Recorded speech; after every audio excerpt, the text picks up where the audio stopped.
Muy buenas tardes.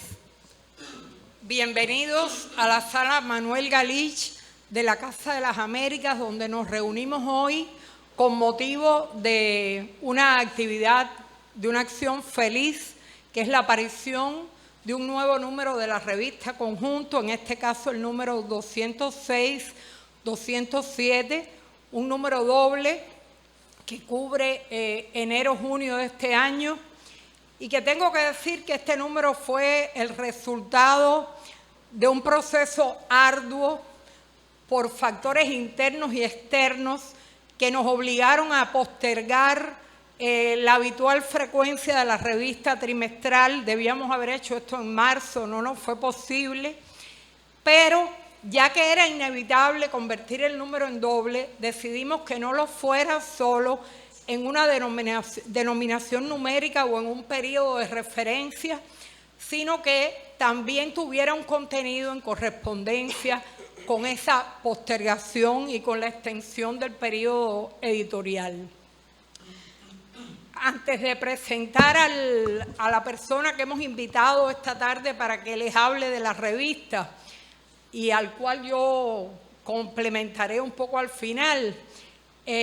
quiero decir dos cosas, una triste y una feliz.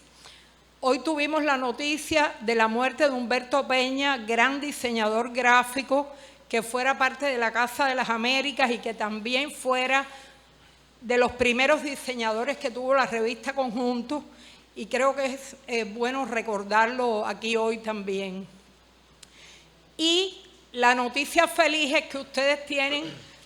frente el premio Rafael Briceño, que acabamos de recibir en Venezuela, en Caracas, durante el Festival Internacional de Teatro Progresista en su segunda edición,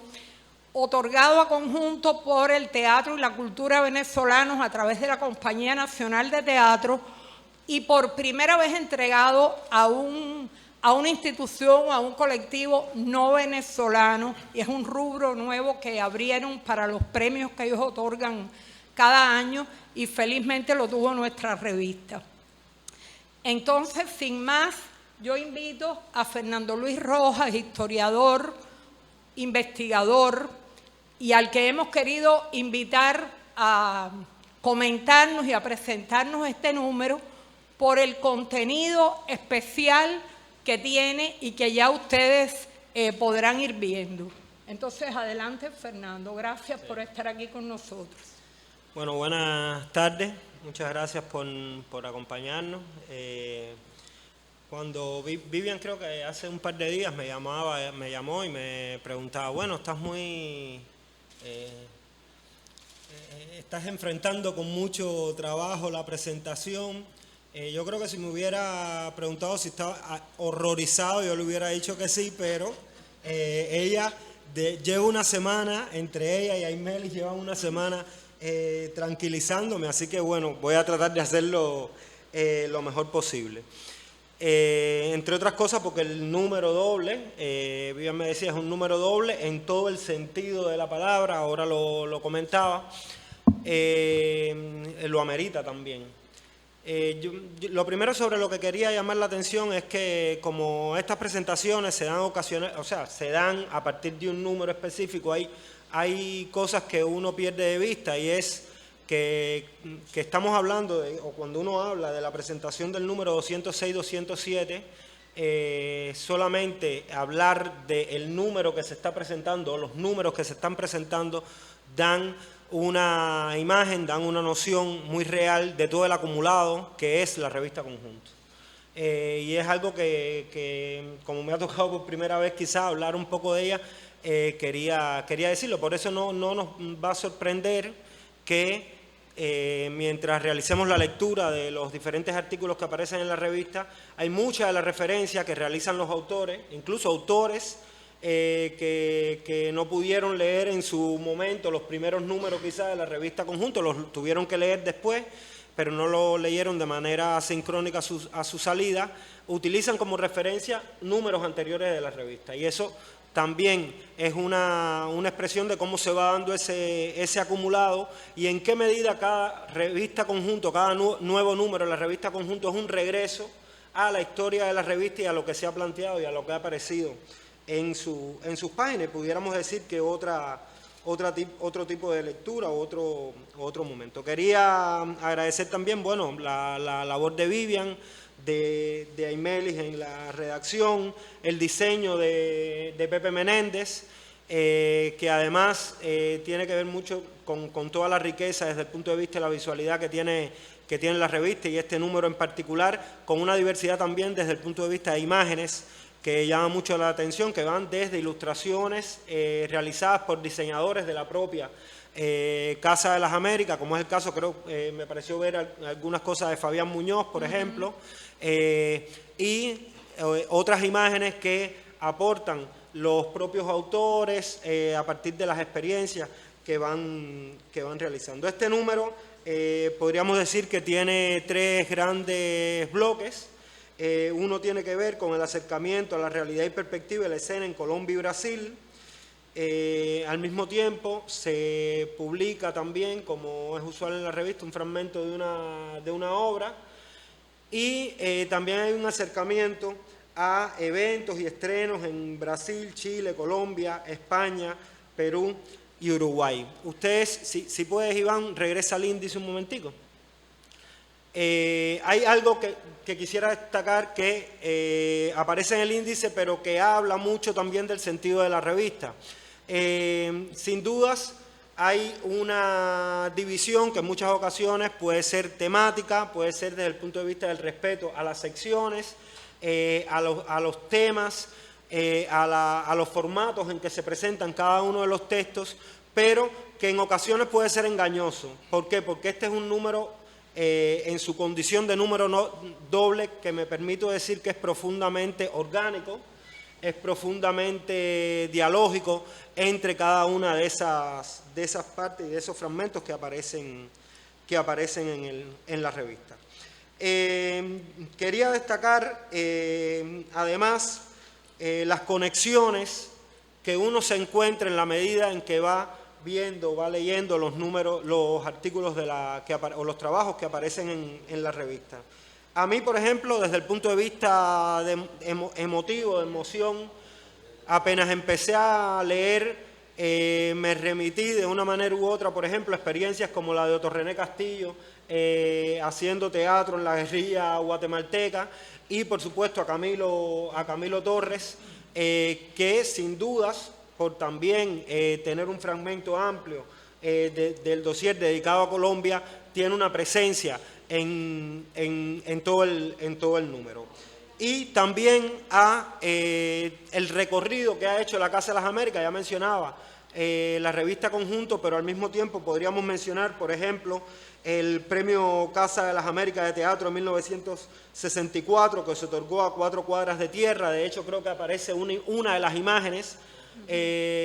aparece precisamente vinculado o en ella aparece, o se habla de una obra de Oduvaldo Viana Filo. Por supuesto, aparece referenciada en varias ocasiones y varias menciones a Augusto Boal, a la perspectiva de teatro del oprimido, publicado en la colección Literatura Latinoamericana y Caribeña de la Casa de las Américas. En 1973, por ejemplo, que también realizó la introducción a Caminos del Teatro Latinoamericano, que fue una mención del Premio Casa del año 77. Aparecen menciones a Carlos José Reyes, también que recibió el Premio Casa de las Américas, y no podía faltar Teatro La Candelaria de Colombia. Hay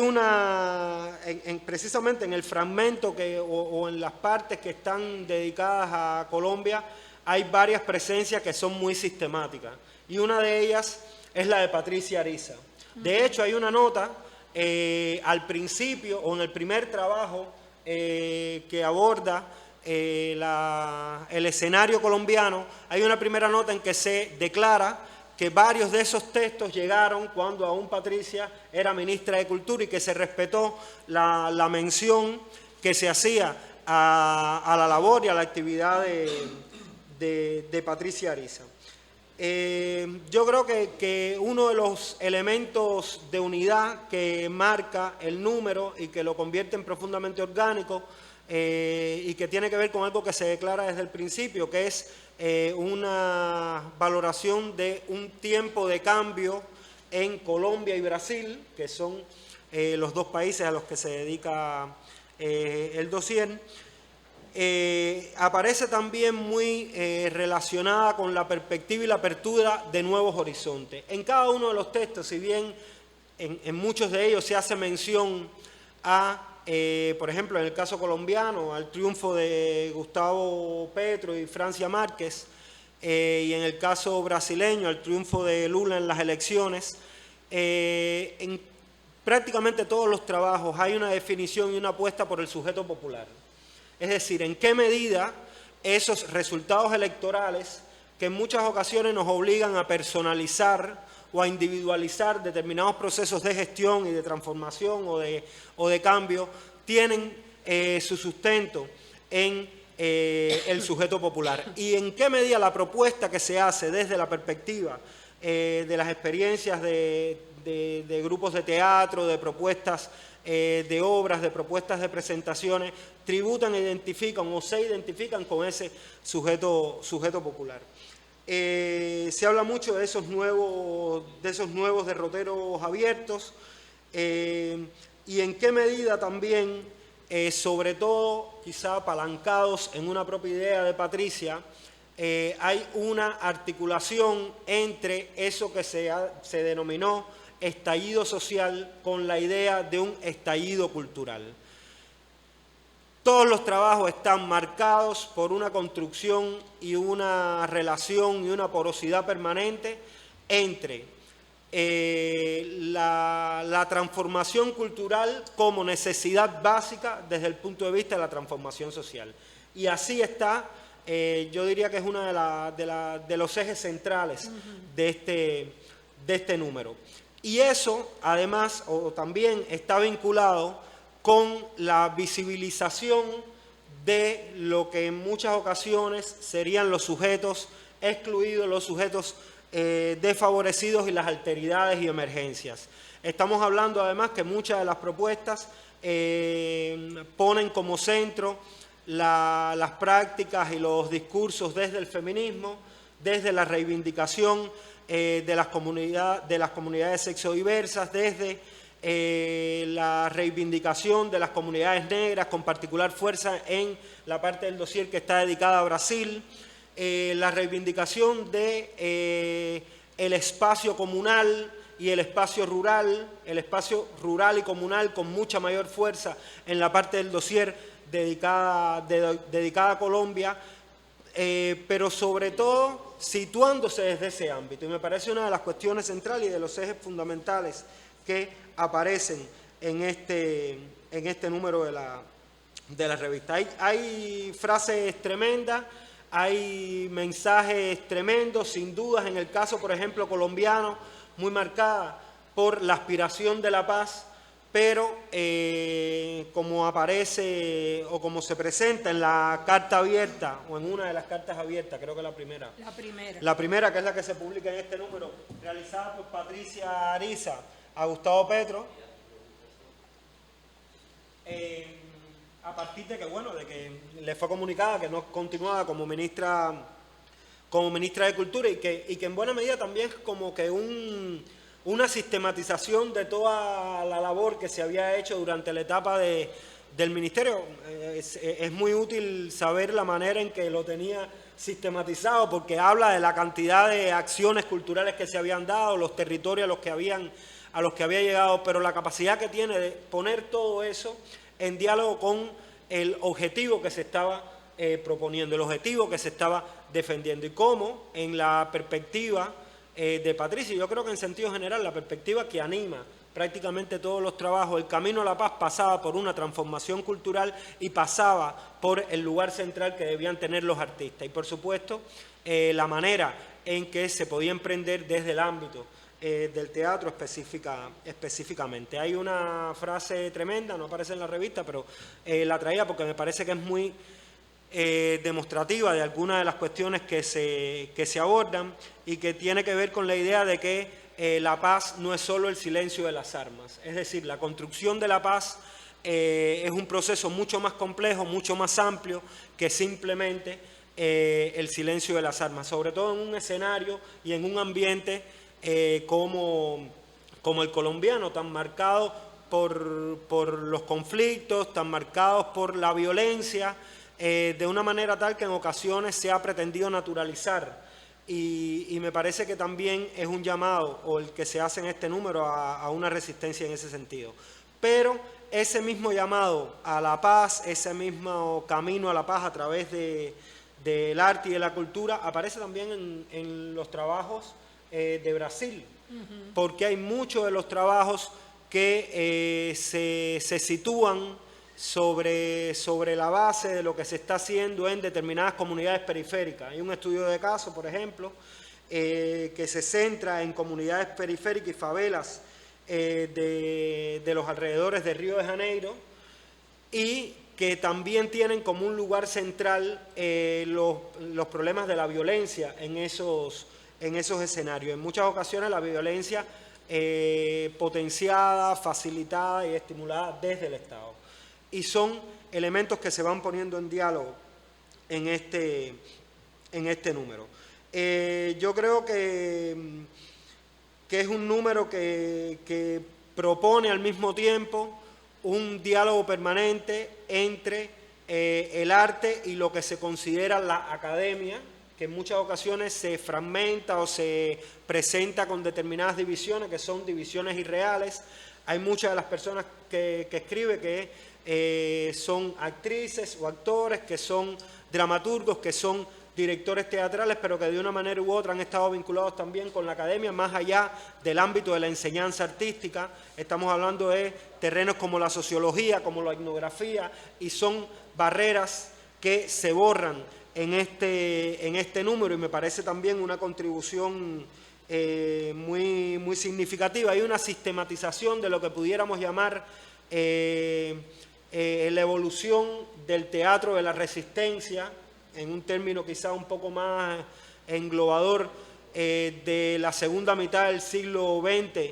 y las primeras 2 décadas del siglo XXI en nuestros países, en nuestra América Latina y Caribeña, y es algo de lo que también nos entrega este número.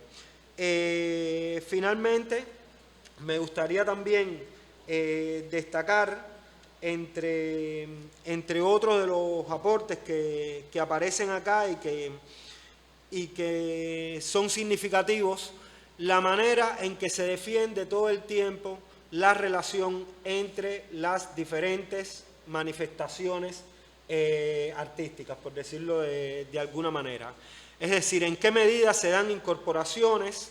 en cada una de las presentaciones, en cada una de las propuestas, que rebasan el escenario de lo que pudiera considerarse estrictamente la música, el teatro o la literatura, y cómo se ponen en diálogo desde una perspectiva sobre todo de transformación y desde una perspectiva de cambio a gran escala. Yo creo que hay una mirada clara a que estamos hablando de potencialidades y posibilidades en los casos de Brasil y Colombia, pero no necesariamente eso implique que estemos hablando ya de consumaciones y realizaciones. Se inicia un proceso bastante complejo. Hay una línea en casi todos los trabajos que inician casi que con una caracterización del escenario, una definición de las posibilidades que se abren y una sistematización de los retos y complejidades que existen. Es casi que una lógica discursiva de construcción de prácticamente todos los trabajos que aparecen, y yo creo que eso da cuenta de una necesidad y da cuenta de una preocupación. Da cuenta de la necesidad de entender el escenario, de entender el contexto, de asumir que hay una posibilidad real o que se abre una posibilidad real de transformación, de asumir la posibilidad real que tiene el teatro específicamente en ese camino, pero al mismo tiempo la complejidad que va a tener enfrentarse constantemente a determinados retos. Agradezco nuevamente a Vivian la invitación. Como ella decía, podríamos detenernos un poco más en cada una de las secciones que aparecen, pero como ella decía, ella va a complementar. Yo creo que voy a hacer la solicitud de todas maneras de que nos traten de separar un poquito siempre las presentaciones de la revista Casa, porque ustedes saben que Jorge Fornés es un encanto.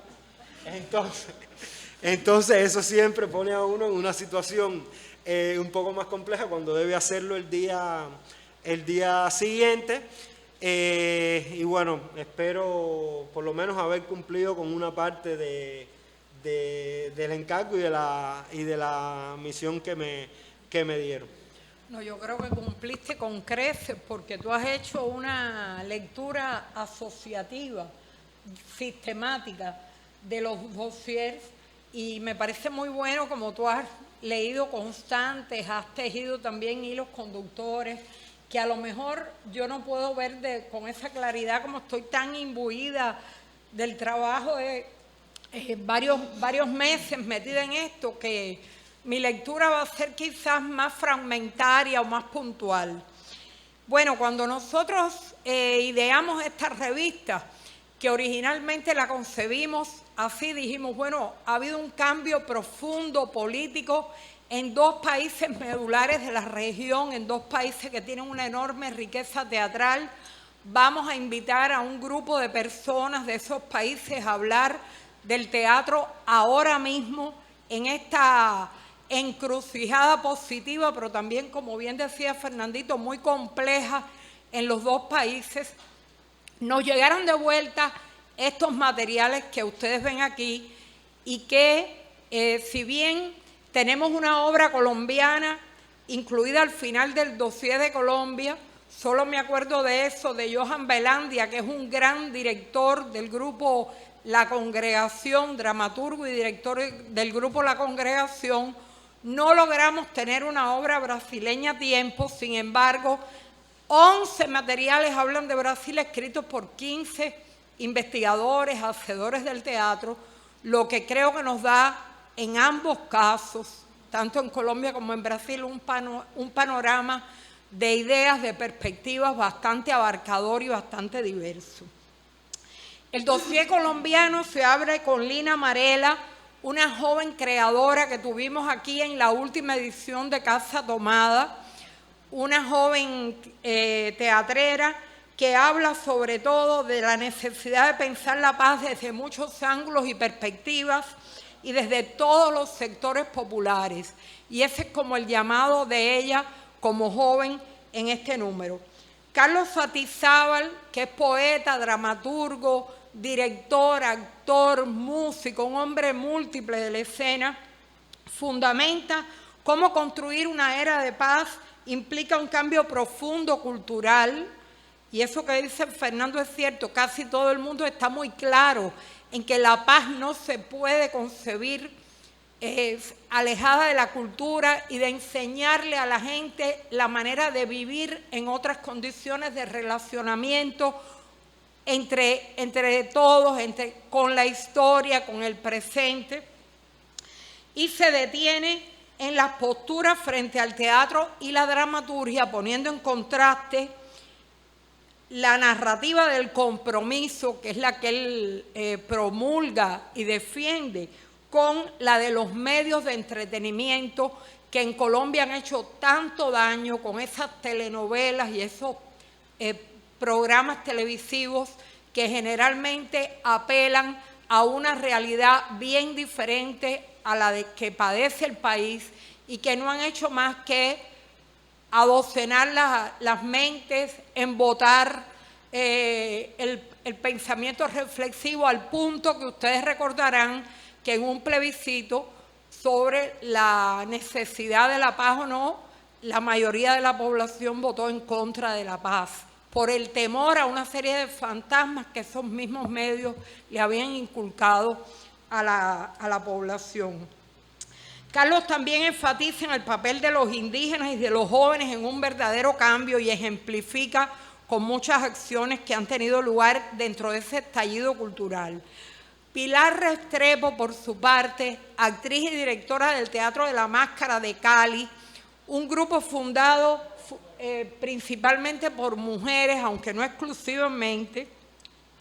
subraya las propuestas de las mujeres y testimonia acerca de proyectos concretos hechos por ese grupo, por su grupo, contra la violencia de género y otros reclamos centrados en el tema del cuerpo. Hay un énfasis también en el trabajo con el cuerpo femenino desde una poética particular que es la del Teatro La Máscara. Jorge Hugo Marín, otro gran director, podemos decir todavía joven, líder del grupo La Maldita Vanidad, apela al rol del artista en la implementación y ejercicio de la política cultural y dice que está viviendo una percepción inédita con el ejercicio de Patricia Ariza al frente del Ministerio de Cultura y lo está saludando. Por eso en la nota que Fernando aludía, que cuando la revista nos llegó, aún Patricia, cuando empezamos a conformar los primeros trabajos de la revista, aún Patricia estaba en pleno ejercicio y preferimos mantenerlos tal y como estaban escritos con el colofón de su primera carta abierta al presidente. Por último, esta carta de Patricia resume, es una especie de rendición de cuentas que ella hace para el presidente y para todos los lectores, porque fue una carta pública, donde podemos apreciar un número apabullante de acciones a todo lo ancho del país y tocando todos los sectores durante 7 meses escasos que estuvo en el ministerio. Uno de los cambios más interesantes yo creo que es el cambio del nombre del propio ministerio, que del Ministerio de Cultura se cambió el nombre por Ministerio de la Cultura, las Artes y los Saberes, donde hay también una conciencia de la cultura en toda la amplitud de prácticas tradicionales, de herencia, de memoria. Y en las fotos que ilustran esta carta, ahí esa foto que están viendo ahora es una reunión de Patricia, por ejemplo, con las parteras, que son una figura fundamental en comunidades remotas donde no hay hospitales, donde no hay establecimientos médicos y donde ella trató también de hacer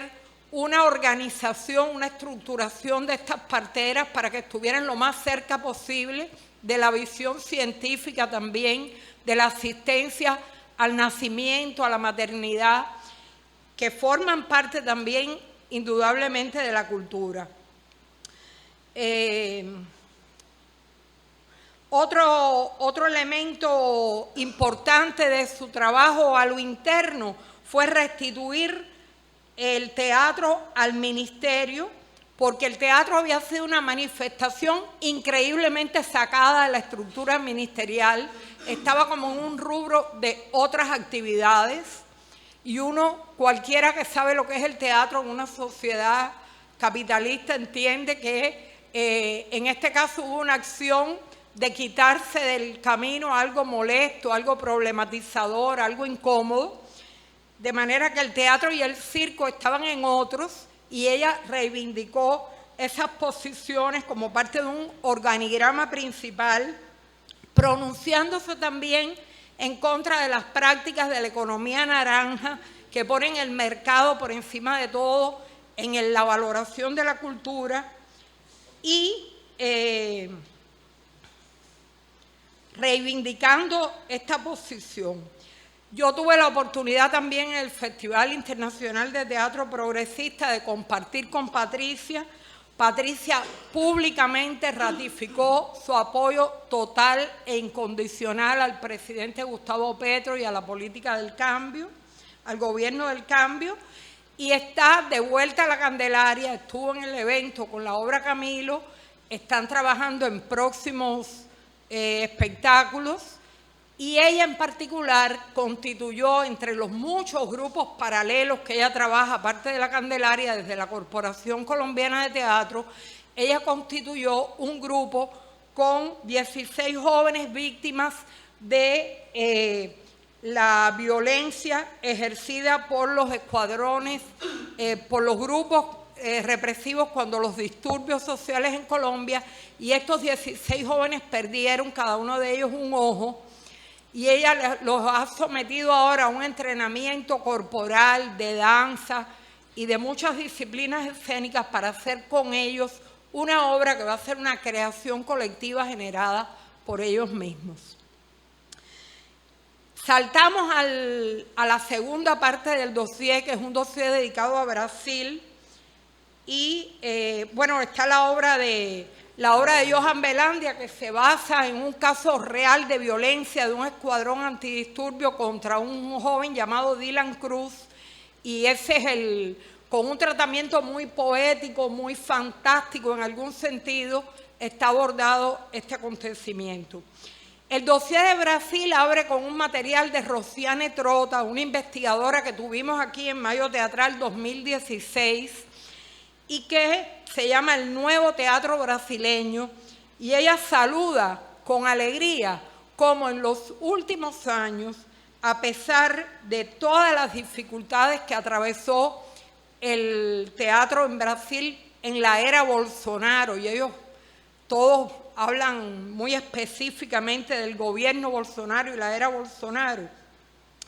hay una emergencia de la representación del ser brasileño a través de todas sus minorías políticas, lo que ella considera que es un notable avance que pone al teatro en una posición de resistencia y de reacción frente a la complejidad de esos tiempos.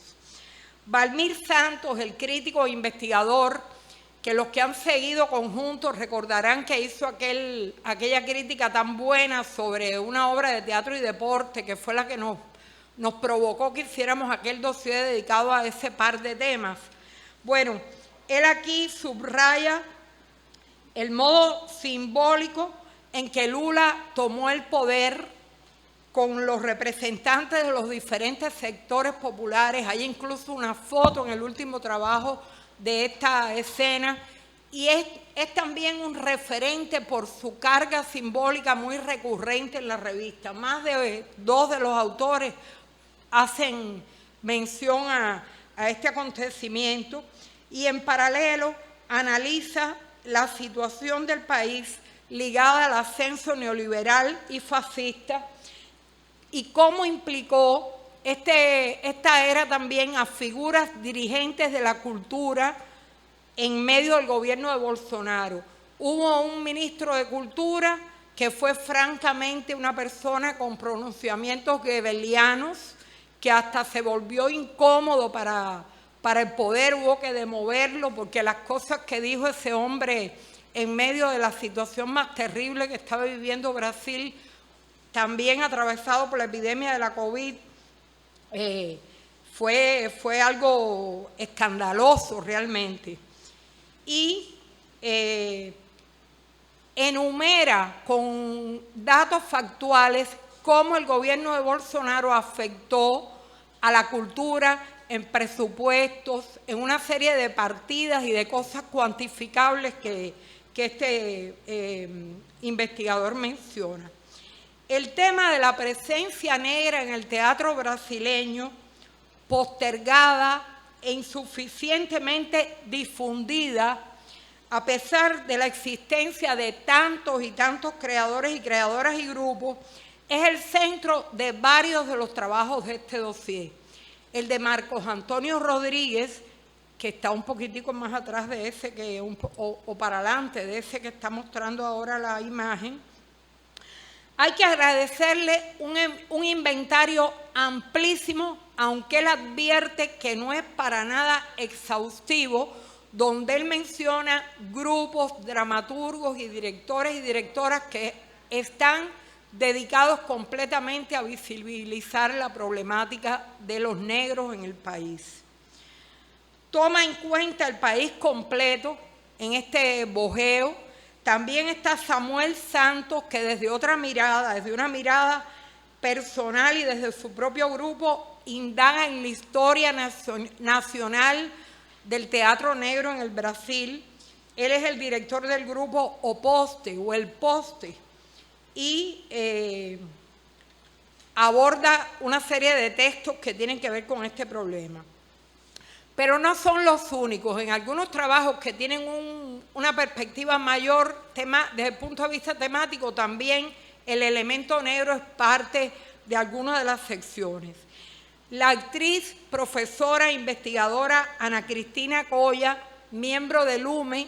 un grupo que es un laboratorio de creación e investigación teatral radicado en la Universidad de Campinas y que aspiramos a tenerlo en el próximo Mayo Teatral, anticipo con todo el riesgo que eso implica,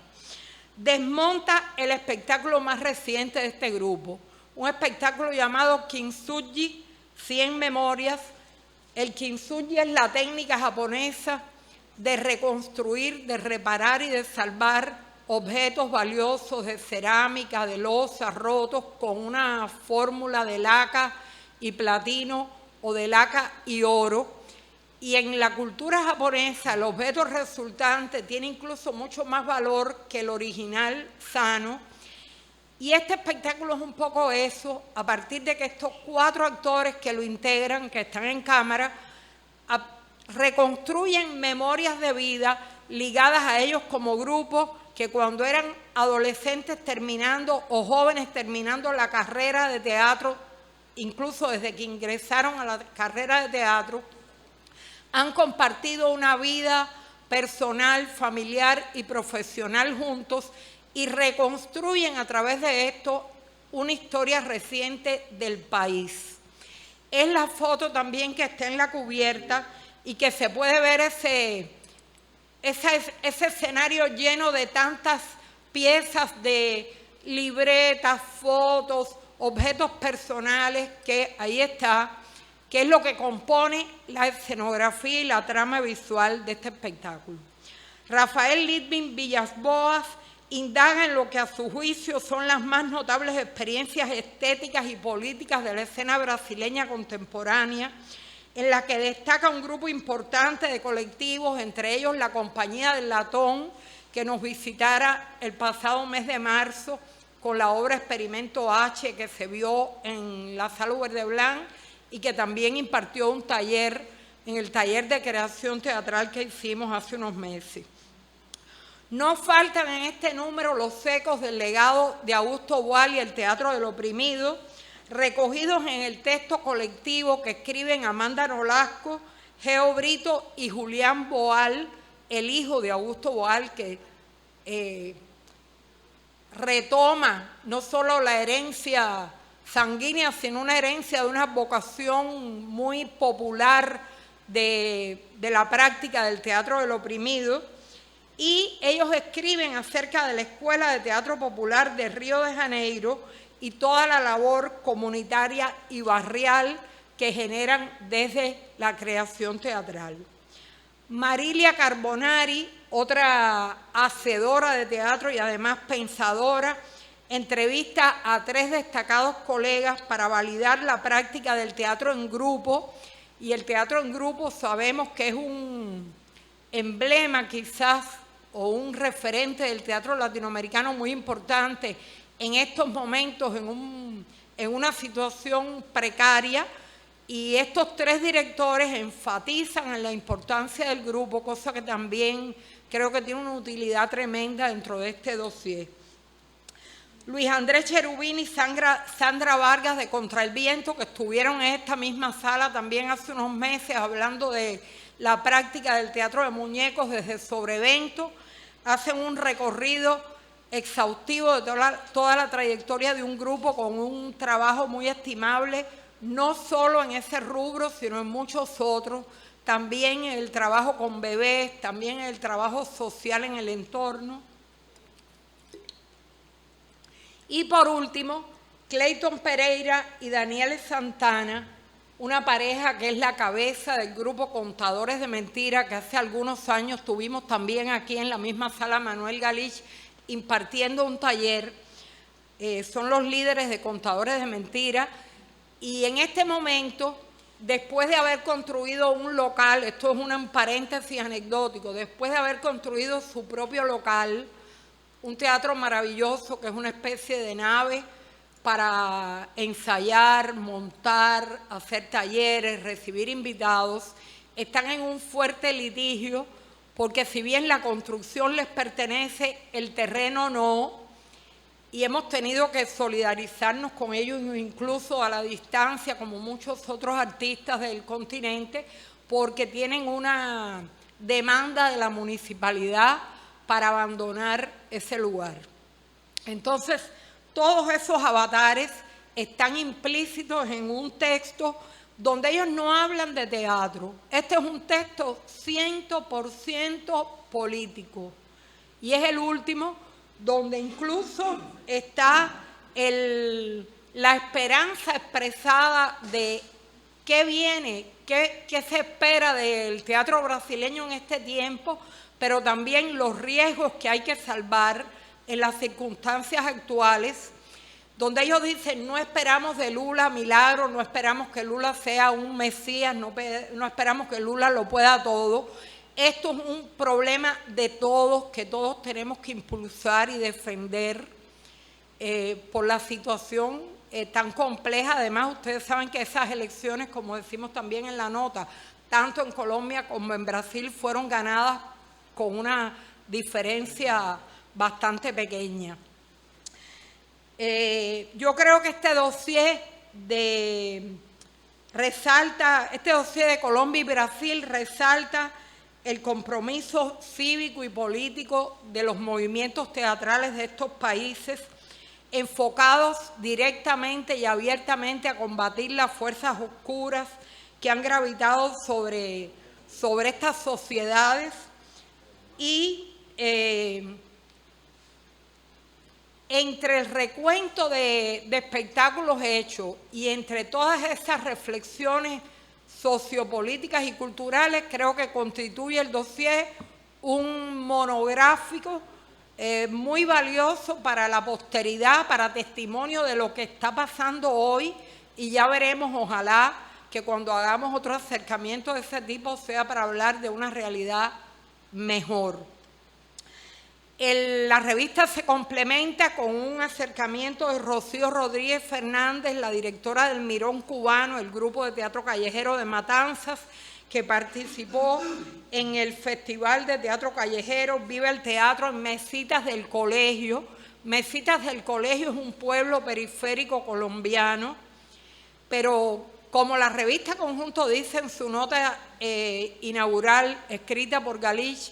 que nos ocupamos también de aquellas expresiones que no encuentran cauce bastante para su difusión, es también objetivo de Conjunto reflejar esos festivales periféricos, esos festivales comunitarios que quizás no son los que están en el foco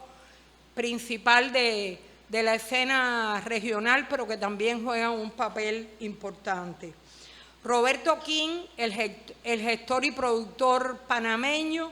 se acerca al Festival Mirada. Ese sí es un macro festival que se hace en la ciudad balneario de Santos, en el estado de Sao Paulo, y que tiene una excelente programación. Y yo misma también me detengo en lo visto en Teatro Amil en enero de este año en Santiago de Chile, con algunas novedades del teatro chileno, en particular en el último acápite. Marcelo Solares viaja a España a cubrir el evento Territorios Teatrales Transitables, celebrado en Ayllón, que incluimos por la fuerte presencia latinoamericana y por la vertiente de investigación que viene ligado a la antropología teatral, a la que él dedica también un espacio. Hay críticas de un espectáculo peruano llamado Surte, el sonido de los sueños, enfocado en la migración, no solo peruana, sino de América Latina. Son dos críticas de dos estudiosos y eso nos permite también disfrutar de dos lecturas de una misma propuesta artística. Y un investigador uruguayo, Bernardo Borkenstein, analiza también valorativamente dos estrenos de mujeres que coinciden en la Comedia Nacional del Uruguay, uno de los grupos más estables del país, y él hace una línea comparativa entre estas dos propuestas. Por último, Jorge Dubati, un colaborador muy frecuente, un prolífico incansable crítico e investigador, en este caso escribe para Leer el Teatro una reseña de la nueva colección Gallinero, dedicada a la dramaturgia argentina con un criterio de descentralización, y comenta los 8 primeros números editados por esta casa editorial con 8 nuevos textos del teatro argentino. La revista se completa con las secciones habituales, entre actos, últimas publicaciones recibidas, y les llamo la atención en particular en Entre Actos sobre una entrevista hecha al maestro Eugenio Barba, un amigo del teatro cubano y del teatro latinoamericano, que lamentablemente ha recibido una especie de golpe de Estado, por el cual el Odin Theater se separa del Nordic Theatre Laboratorium, que es la sede de Olstebro, y que en estos momentos está moviéndose por distintas ciudades de Europa haciendo teatro, y de América va a Colombia en estos días, va a estar en Brasil también, y parece ser que el peregrinar va a terminar con un establecimiento en Roma. Esa es la conjunto. Ojalá la disfruten como hemos disfrutado nosotros hacerla. Vi llegar a Pepe Menéndez y me da mucha alegría que Pepe nos acompañe, que también ha hecho esta revista en medio de un avatar físico difícil, pero la revista creo que es tan hermosa como las anteriores, y tienen ahí mucho material donde reflexionar, donde confrontar sus propias visiones del teatro con más de una veintena de personas que contribuyen en este número. Muchas gracias al viceministro Fernando León Jacomino por acompañarnos, a Quique Quiñones, decano de la Facultad de Arte Teatral de Lisa, a los distintos colaboradores de la revista, a los lectores de la revista, sin las cuales la revista no tiene mucho sentido, a Lilixi Oliva, presidenta del Consejo Nacional de las Artes Escénicas, y al final dejo a los de la casa, a Abel Prieto, y a los 3 vicepresidentes, María Elena, Zuilán y Jaime, que también están aquí esta tarde. Zuleika, todos muchas gracias, y que disfruten en conjunto. Y gracias a Fernando Rojas por la lectura tan concienzuda y tan reflexiva entre un puente y el otro. Buenas tardes.